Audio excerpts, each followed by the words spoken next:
সন্তানদের সামনেই স্ত্রীকে পিটিয়ে মারলেন স্বামী। দর্শক, এ বিষয়ে বিস্তারিত থাকছে প্রতিবেদনে। নারায়ণগঞ্জের সোনারগাঁয়ে স্ত্রী আখিয়া আক্তারকে হাতে পায়ে বেঁধে দুই সন্তানের সামনে হাতুড়ি পিটা করে হত্যার অভিযোগ উঠেছে তার স্বামীর বিরুদ্ধে। বৃহস্পতিবার রাতে উপজেলার পিরোজপুর ইউপির চোঙ্গাকান্দি গ্রামে এ ঘটনা ঘটে। তবে এ ঘটনার পর থেকে পলাতক রয়েছেন স্বামী সাইদুল ইসলাম। স্বজনদের অভিযোগ, পারিবারিক কলহের জেরে সাইদুল ইসলাম তার স্ত্রীকে হাতুড়ি পেটা করে পালিয়ে যান।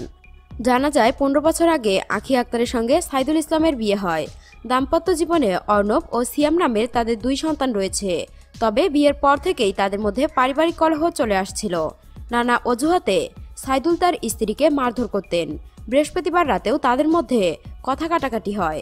এক পর্যায়ে সন্তানদের সামনে আখির হাত পায়ে বেঁধে হাতুড়ি দিয়ে মাথা ও শরীরের বিভিন্ন স্থানে পেটাতে থাকেন সাইদুল। এতে জ্ঞান হারিয়ে ফেলেন আখি। এ সময় সন্তানদের চিৎকারে আশেপাশের লোকজন এগিয়ে এলে পালিয়ে যান সাইদুল। নিহত আখির 12 বছরের ছেলে অর্ণব জানায়, তার বাবা মা প্রায় ঝগড়া করতেন। বৃহস্পতিবার রাতে তাদের ঝগড়া হয়। এক পর্যায়ে তার মায়ের হাতে পায়ে বেঁধে ঘরে থাকা হাতুড়ি দিয়ে পিটিয়ে আহত করেন তার বাবা। পরে তাদের চিৎকারে আশেপাশের লোকজন এলে পালিয়ে যান তার বাবা।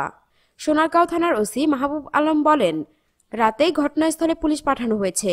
মরদেহ উদ্ধার করে ময়নাতদন্তের জন্য মর্গে পাঠানো হয়েছে। এ ঘটনায় মামলা প্রক্রিয়াধীন।